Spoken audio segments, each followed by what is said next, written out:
নমস্কাৰ স্বাগতম জনাইছোঁ আপোনালোকক এছপাৰেণ্ট এছামৰ চেনেলটোলৈ। আজি আমাৰ ভিডিঅ'টোত আমি 2016 বৰ্ষৰ APSCৰ যিখন জেনেৰেল ষ্টাডিজৰ পেপাৰ আছিলে সেইখনৰ ওপৰত ডিছকাছ কৰিম। চ' আহক পলম নকৰি ভিডিঅ'টো ষ্টাৰ্ট কৰোঁ। চ' 2016 বৰ্ষৰ প্ৰশ্নকাকতখনৰ প্ৰথম প্ৰশ্নটো সোধা হৈছিলে, who is the founder of the South East Asia Ramayana research centre? অৰ্থাৎ South East Asia Ramayana research চেণ্টাৰৰ ফাউণ্ডাৰ কোন আছিলে, কোনে স্থাপন কৰিছিলে?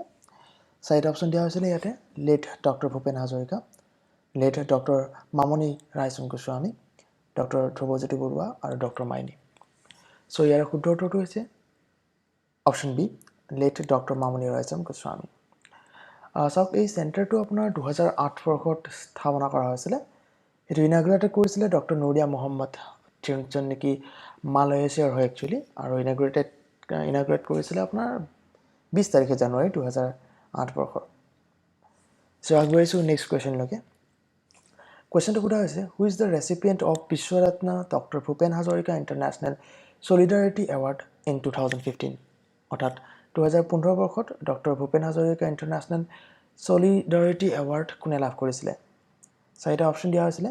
শ্যাম বেংগল, আমজেদ আলী, আমোল পালেকৰ আৰু এডৰ গোপালকৃষ্ণন। তো ইয়াৰ শুদ্ধ উত্তৰটো হৈছে অপশ্যন ডি, এডৰ গোপালকৃষ্ণন। একচুৱেলি কি হৈছিলে যে যিটো এৱাৰ্ডৰ কথা এই প্ৰশ্নটো সোধা হৈছে, এই এৱাৰ্ডটো 2013 বৰ্ষৰ পৰা দিয়াটো ষ্টাৰ্ট কৰা হৈছে, আৰু এইটো আপোনাৰ ইনষ্টিটিউট কৰা হৈছিলে, মানে এইটো আৰম্ভ কৰা হৈছিলে বিশেষকৈ আপোনাৰ অসম সাহিত্য সভাৰ দ্বাৰা, আৰু এইটো স্পনচাৰ কৰে আপোনাৰ নুমলীগড় ৰিফাইনাৰী লিমিটেডে। ইয়াতে আপোনাৰ এই এৱাৰ্ডটোত 2 বছৰৰ মূৰে মূৰে দিয়া হয়, য'ত নেকি এটা ট্ৰফি, এখন প্ৰশংসাপত্ৰ আৰু আপোনাৰ 5 লাখ টকাৰ চেক দিয়া হয়। আৰু এই এৱাৰ্ডটো প্ৰথমতে ৰিচিভ কৰিছিলে লুবনা মাৰিয়াম বুলি এগৰাকী ব্যক্তিয়ে, য'ত নেকি 2019 বৰ্ষত যিজনে লাভ কৰিছিলে তেওঁৰ নাম হৈছে এৰিক খু। তেওঁ ছিংগাপুৰিয়ান একচুৱেলি প্ৰডিউচাৰ এণ্ড ডাইৰেক্টৰ হয়। আৰু নেক্সট এৱাৰ্ড আপোনাৰ 2021 বৰ্ষত দিয়া হ'ব। চ' আগবাঢ়িছোঁ নেক্সট কুৱেশ্যনলৈকে। কুৱেশ্যনটো সোধা হৈছে, who is the first Assamese women to be awarded Sangeet Natak academy award? অৰ্থাৎ প্ৰথম অসমীয়া মহিলা বা ওমেন যাক নেকি সংগীত নাটক একাডেমি এৱাৰ্ডটো দিয়া হৈছিলে, এই প্ৰশ্নটো সোধা হৈছে। চাৰিটা অপশ্যন দিয়া হৈছে, সুদক্ষিণা শৰ্মা, অনুপমা ভট্টাচাৰ্য, প্ৰতিমা পাণ্ডে বৰুৱা আৰু আইদেউ হেণ্ডি। চ' ইয়াৰ শুদ্ধ উত্তৰটো হৈছে অপশ্যন চি, প্ৰতিমা পাণ্ডে বৰুৱা। আৰু তেওঁক এই এৱাৰ্ডটো দিয়া হৈছিলে গোৱালপৰীয়া লোকগীত যিটো আছে এইটো পপুলাৰ কৰাৰ ক্ষেত্ৰত যিটো তেওঁৰ প্ৰচেষ্টা আছিলে, সেই প্ৰচেষ্টাৰ ওপৰত লক্ষ্য ৰাখি। চ' আগবাঢ়িছোঁ নেক্সট কুৱেশ্যনলৈকে। 4 নম্বৰ প্ৰশ্নটো সোধা হৈছে, in which division of the British Indian army Mangal Pandey was inducted as a soldier? অৰ্থাৎ ব্ৰিটিছ ইণ্ডিয়ান আৰ্মিৰ কোনটো ডিভিজনত মংগল পাণ্ডেক এজন সেনা হিচাপে লোৱা হৈছিলে বা তেওঁক তাতে চামিল কৰা হৈছিলে? চ' 4টা অপশ্যন দিয়া হৈছিলে, 34th Bengal native infantry, 5th royal Gorkha rifles, Madras light cavalry আৰু আপোনাৰ নান অফ দ্য এবভ। আৰু এই 4টা অপশ্যনৰ শুদ্ধ অপশ্যনটো হৈছে option A, 34th Bengal native infantry. So' আগবাঢ়িছোঁ 5 নম্বৰ প্ৰশ্নলৈকে। 5 নম্বৰ প্ৰশ্নটো সোধা হৈছে, India's annual average growth rate of population during 2001 to 2011 was? অৰ্থাৎ আমাৰ ইণ্ডিয়াৰ যিটো আপোনাৰ এনুৱেল এভাৰেজ গ্ৰ'থ ৰেট আছিলে পপুলেশ্যনৰ ক্ষেত্ৰত 2001 পৰা 2011 বৰ্ষৰ ভিতৰত, সেইটো কিমান আছিলে? পাৰ্চেণ্টেজত এইখিনি দিয়া আছে অপশ্যন 4টা, 1.64%, 1.54, 1.97 আৰু 2.64%। আৰু ইয়াৰ শুদ্ধ উত্তৰটো হৈছে অপশ্যন এ, 1.64%। 6 নম্বৰ কুৱেশ্যনলৈকে আগবাঢ়িছোঁ। ইয়াৰ প্ৰশ্নটো সোধা হৈছে, in which sector maximum plan allocation and priorities were given in 12th 5-year plan in Assam? অৰ্থাৎ 12 নম্বৰ যিটো 5-year প্লেন আছিলে অসমত, ইয়াতে কোনটো ছেক্টৰত মেক্সিমাম প্লেন এল'কেশ্যন দিয়া হৈছিলে আৰু প্ৰায়ৰিটি দিয়া হৈছিলে? ইয়াতে আপোনাৰ 4টা অপশ্যন দিয়া হৈছে, rural development, agriculture, social service আৰু আপোনাৰ ইৰিগেশ্যন এণ্ড ফ্লাড কণ্ট্ৰল। চ' ইয়াৰে যিটো শুদ্ধ উত্তৰ হৈছে, এই শুদ্ধ উত্তৰটো হৈছে আপোনাৰ ৰুৰেল ডেভেলপমেণ্ট। চ' আগবাঢ়িছোঁ 7 নম্বৰ প্ৰশ্নলৈকে। প্ৰশ্ন সোধা হৈছে, the contribution of agriculture in India's gross domestic product অৰ্থাৎ GDP ইজ? অৰ্থাৎ আমাৰ ইণ্ডিয়াৰ জিডিপি ক্ষেত্ৰত এগ্ৰিকালচাৰৰ যিটো কণ্ট্ৰিবিউশ্যন আছে সেইটো কিমান আছে এইটো সুধিছে আৰু ইয়াতে দিয়া আছে 14%, 24%, 34% আৰু none of the above so এই কুৱেশ্যনৰ যিটো এনচাৰ আছে এই কুৱেশ্যনৰ এনচাৰটো মই আপোনাৰ নান অফ দ্য এবভ ৰাখিছোঁ আৰু 14% ৰাখিছোঁ কাৰণ কেতিয়াবা কি হয় যে এনচাৰবিলাক আপোনালোকে APSCৰ যিটো এনচাৰ কি আছে সেইমতে দিব লাগে তেওঁলোকে যিটো ছেট কৰি ৰাখিছে এনচাৰ সেইমতে দিব লাগে যিটো আমি সাধাৰণতে নাজানো বহুতে সেইকাৰণে কয় যে আপোনাৰ এনচাৰৰ লগত যদি এনচাৰটো নাথাকে সেই এনচাৰটোৰ লগত মিল খোৱা বা একেবাৰে ওচৰৰ যিটো এনচাৰ হ'ব সেইটো এনচাৰ পুট কৰিব লাগে বুলি সো চাওক ইয়াতে আপোনাৰ কি হৈছিলে নিয়াৰ এবাউট 15% হয় একচুৱেলি আপোনাৰ এগ্ৰিকালচাৰ কণ্ট্ৰিবিউশ্যনটো সো ইয়াৰে একদম যদি ওচৰৰ যদি মই চাওঁ তেনেহ'লে 14%টো হয় 15ৰ ওচৰত 14%টো আছে সো বহুতে আপোনাৰ ইয়াৰ এনচাৰটো এ বুলি দিব অৰ্থাৎ 14% বুলি দিব কিন্তু যেহেতু এক্সাক্টলি 14% নহয় সেইকাৰণে মই নান অফ দ্য এবভ বুলি ৰাখিছোঁ এইটো সো আগবাঢ়িছোঁ নেক্সট কুৱেশ্যনলৈকে সো ইয়াতে আপোনাৰ প্ৰশ্নত সোধা হৈছে the WTO World Trade Organization was founded in 1995 as the successor organization to the TES অৰ্থাৎ World Trade Organizationৰ স্থাপনাটো 1995ত হৈছে বুলি আমি সকলোৱে জানো সো এইটো কাৰ ছাকচিডৰ অৰ্গেনাইজেশ্যন আছিলে সেইটো সুধিছিলে তো এটা চাৰিটা অপশ্যন দিয়া আছে UNCTAD IBRD World Bank আৰু GATT অৰ্থাৎ GATT তো ইয়াৰ শুদ্ধ উত্তৰটো হৈছে ডি GATT অৰ্থাৎ general agreement on tariff and trade so আপোনাৰ ৱৰ্ল্ড ট্ৰেড অৰ্গেনাইজেশ্যনটো ছাকচিডৰ অৰ্গেনাইজেশ্যন আছিলে গেটৰ সো আগবাঢ়িছোঁ নেক্সট কুৱেশ্যনলৈকে সো কুৱেশ্যনটো পঢ়াৰ আগতে মই আপোনালোকক ক'ব বিচাৰিছোঁ যে যিসকলে এই ভিডিঅ'টো প্ৰথমবাৰৰ কাৰণে চাই আছে বা এই চেনেলটো প্ৰথমবাৰৰ কাৰণে আহিছে আপোনালোকে অনুগ্ৰহ কৰি চেনেলটো ছাবস্ক্ৰাইব কৰি ল'ব আৰু বেল আইকনটো প্ৰেছ কৰিব যাতে ভিডিঅ' বনোৱা মাত্ৰই আপোনালোকে নটিফিকেশ্যন আপোনাৰ মোবাইলত পায় সো প্ৰশ্নটো আৰম্ভ কৰিছোঁ প্ৰশ্নটো সোধা হৈছে during the freedom struggle Aruna Asaf Ali was a major women organiser of underground activities in অৰ্থাৎ আপোনাৰ আমাৰ ফ্ৰীডম ষ্ট্ৰাগল যেতিয়া চলি আছিলে স্বাধীনতাৰ যিটো ষ্ট্ৰাগল চলি আছিলে এই ষ্ট্ৰাগলটো চলি থকা সময়ত অৰুণা আছিফ আপোনাৰ আলী ৱাজে এটা মুখ্য ভূমিকা গ্ৰহণ কৰিছিলে যিবিলাক আণ্ডাৰগ্ৰাউণ্ড এক্টিভিটি আছিলে এই আণ্ডাৰগ্ৰাউণ্ড এক্টিভিটিছৰ ক্ষেত্ৰত মানে সেই সময়ত ব্ৰিটিছ বহুখিনি সক্ৰিয় হৈ গৈছিলে য'ত তেওঁলোকক স্বতঃস্ফূৰ্তভাৱে বিভিন্ন ধৰণৰ কাম কাজ কৰাত বাধা প্ৰদান কৰিছিলে সেই গতিকে আণ্ডাৰগ্ৰাউণ্ড কিছুমান এক্টিভিটি ষ্টাৰ্ট কৰিছিলে সেই সময়ত যিসকল ষ্ট্ৰাগলাৰ আছিলে তেওঁলোকে তো তেনেকুৱা ধৰণৰ ষ্ট্ৰাগলাৰ এজন অৰুণা আছফ আলী ৱাজ আছিলে তেওঁ মুখ্য ভূমিকা গ্ৰহণ কৰিছিলে আৰু তেওঁ কেনেকুৱা কোনটো মানে মুভমেণ্টৰ সময়ত এনেকুৱা ধৰণৰ আণ্ডাৰগ্ৰাউণ্ড এক্টিভিটিৰ মুভমেণ্ট মানে মেজৰ ৰোলটো প্লে কৰিছিলে এই কথাটো সুধিছে সো চাৰিটা অপশ্যন ইয়াতে দিয়া হৈছে civil disobedience movement then Swadeshi movement non corporation movement আৰু কুইট ইণ্ডিয়া মুভমেণ্ট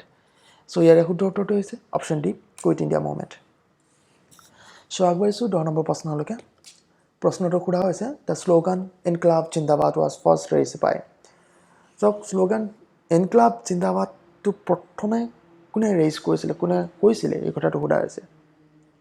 চাৰিটা অপশ্যন দিয়া হৈছে লোকমান্য বাল গংগাধৰ তিলক চন্দ্ৰশেখৰ আজাদ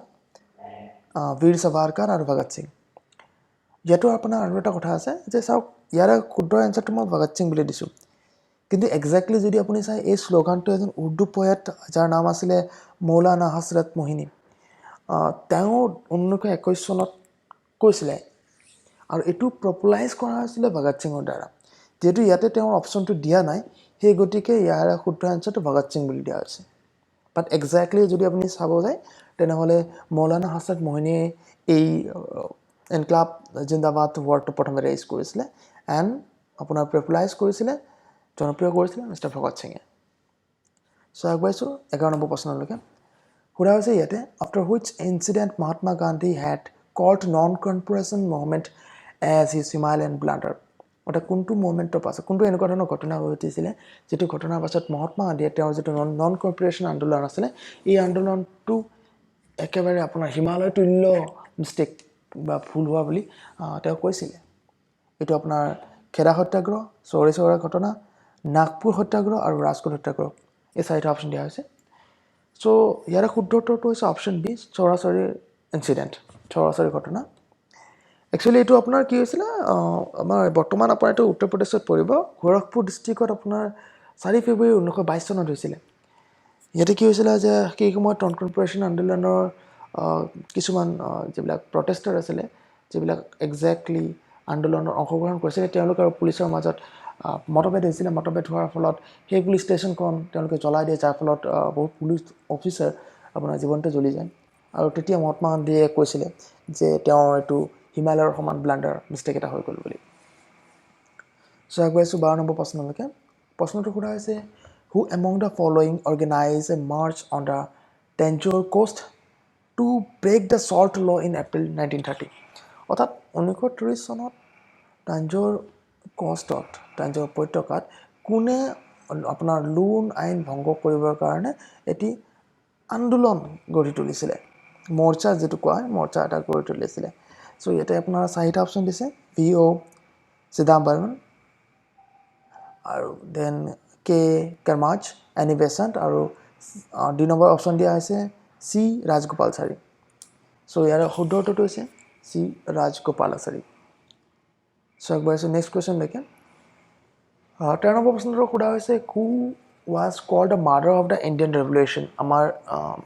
ইণ্ডিয়ান ৰেভলিউশ্যনৰ মাতৃক কাক বুলি কোৱা হয় এই প্ৰশ্নটো সোধা হৈছে 4টা অপশ্যন দিয়া হৈছে ইয়াতে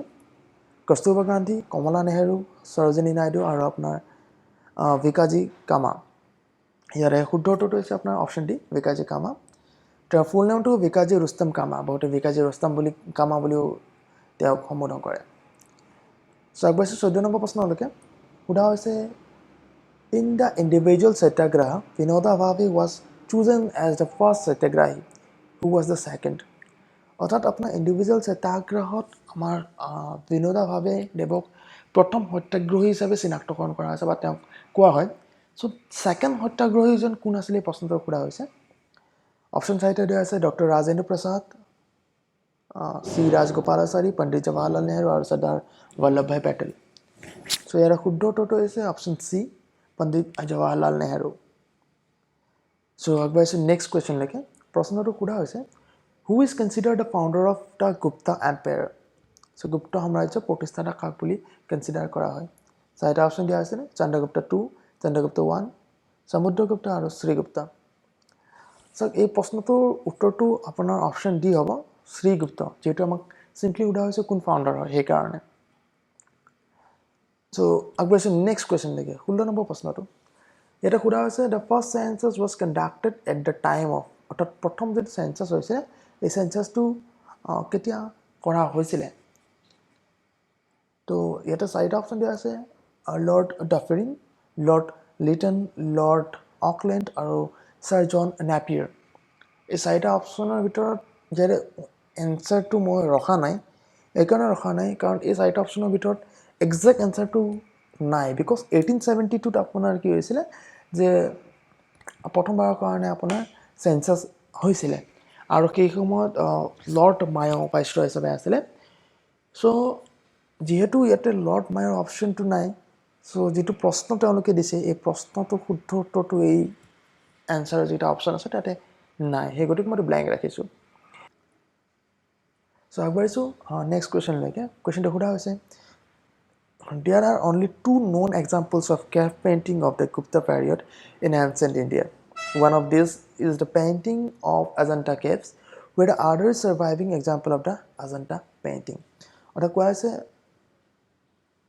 ইয়াতে এক্সাম্পল স্পেলিংটো অলপ ভুল হৈ আছে PLEটো দিব পাহৰা গৈছে চ' ইয়াতে আপোনাক সোধা হৈছে যে আমাৰ হাতত বৰ্তমান 2টা এক্সাম্পল আছে অজন্তাৰ যিবিলাক গুহাৰ আপোনাৰ কি কৰা হৈছিলে পেইণ্টিং কৰা হৈছিলে এনচিয়েণ্ট ইণ্ডিয়াৰ চ' ইয়াৰেতো আপোনাৰ সম্পূৰ্ণৰূপে অজন্তা এটা গুহা আমি যিটো জানো আৰু দ্বিতীয় যিটো আপোনাৰ আছিলে অজন্তা পেইণ্টিং সেইটো সোধা হৈছে দ্বিতীয়টো কোনটো তো ইয়াতে আপোনাৰ ইলৰা কেভ বা বাঘ কেভ বা লোমাছ ঋষি কেভ আৰু নাচিক কেভ এই 4টা অপশ্যন দিয়া হৈছে চ' ইয়াৰ শুদ্ধ উত্তৰটো সুধিছে ইয়াৰ শুদ্ধ উত্তৰটো হৈছে অপশ্যন বি বাঘ কেভছ এইটো আপোনাৰ মই তলত এটা লাইন ৰাখিছোঁ সেইকাৰণে এইটো জাষ্ট বুজি পোৱাৰ কাৰণে ৰাখিছোঁ এইটো চ' গ্ৰামেটিকেলি আপুনি চাব নাযাব যে এটা লিখিছোঁ 9 rock out monument situated in the Vindhyas of Bagh town of Dhar district of Madhya Pradesh চ' এইটো আপোনাৰ বিন্ধ্যাছত আছে যেটো বাগটাউনৰ হয় ধাৰ ডিষ্ট্ৰিক্টত মধ্যপ্ৰদেশত আছে সো আগবাঢ়িছোঁ নেক্সট কুৱেশ্যনলৈকে 18 নম্বৰ প্ৰশ্নটো সোধা হৈছে which of the following Gupta king had to face the first Huna invasion অৰ্থাৎ হুনসকলৰ প্ৰথম আক্ৰমণ কোনজন গুপ্ত কিঙে ফেচ কৰিব লগা হৈছিল চাৰিটা অপচন দিয়া হৈছে স্কন্দগুপ্ত বুদ্ধগুপ্ত পুৰুগুপ্ত আৰু কুমাৰগুপ্ত 1 সো ইয়াৰ শুদ্ধ উত্তৰটো হৈছে কুমাৰগুপ্ত 1 সো আগবাঢ়িছোঁ 19 নম্বৰ প্ৰশ্নলৈকে প্ৰশ্নটো সোধা হৈছে who among the following anticipated Newton by declaring that all things gravitate to the earth অৰ্থাৎ নিউটনৰ ওপৰত অনুমান কৰি কোনজনে একচুয়ালি এটো ডিক্লেয়াৰ কৰিছিল যে সকলো ধৰণৰ বস্তু পৃথিৱীৰ ফালে আকৰ্ষিত হয় বা আগবাঢ়ে চাৰিটা অপচন দিয়া আছে ইয়াতে আৰ্যভট্ট বৰাহমিহিৰ বুদ্ধগুপ্ত আৰু আপোনাৰ ব্ৰহ্মগুপ্ত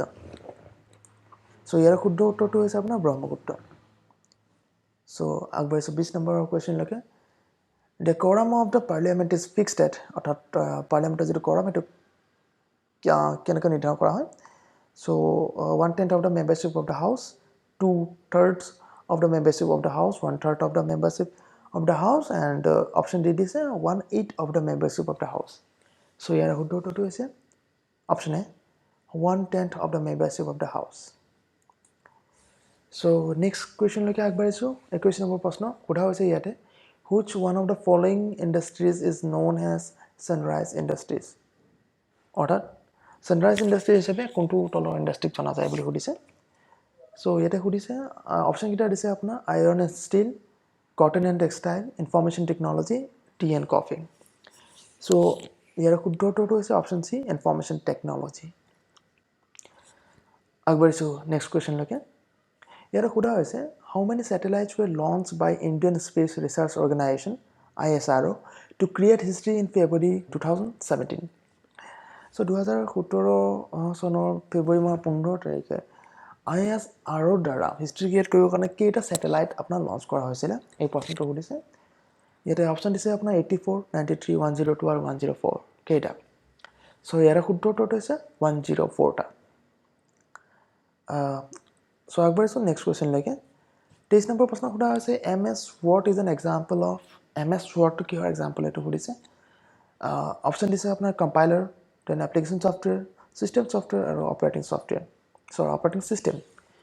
সো ইয়াৰ শুদ্ধ উত্তৰটো হৈছে আপোনাৰ এপ্লিকেশ্যন সফটৱেৰ অৰ্থাৎ MS Word টো আপোনাৰ এপ্লিকেশ্যন সফটৱেৰৰ ভিতৰত পৰে তো আগবাঢ়িছোঁ নেক্সট কুৱেশ্যনলৈকে কুৱেশ্যনটো 24 নম্বৰ হয় আৰু ইয়াতে সোধা হৈছে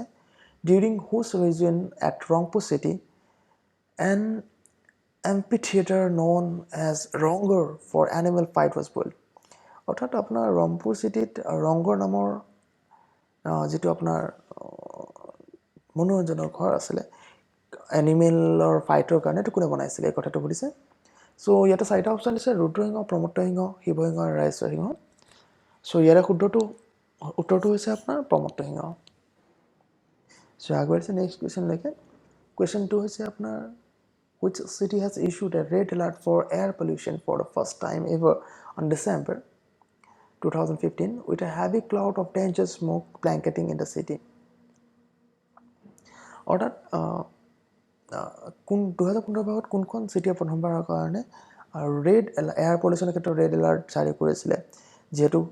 সেই সময়ত চহৰখনৰ ওপৰত সম্পূৰ্ণৰূপে ধোঁৱাৰ প্ৰলেপ এটা পৰি আছিলে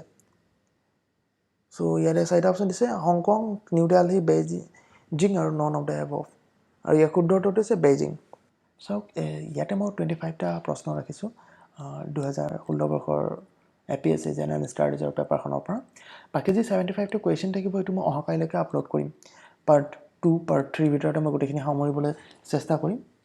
সো অনুগ্ৰহ কৰি আপোনালোকে চেনেলটো সাবস্ক্ৰাইব কৰি থব আৰু বেল আইকনটো প্ৰেছ কৰি থব যাতে মই ভিডিঅ' আপলোড দিয়াৰ মাত্ৰই আপোনালোকে এই ভিডিঅ'টোৰ লিংকটো আপোনালোকৰ মোবাইলত পায় ধন্যবাদ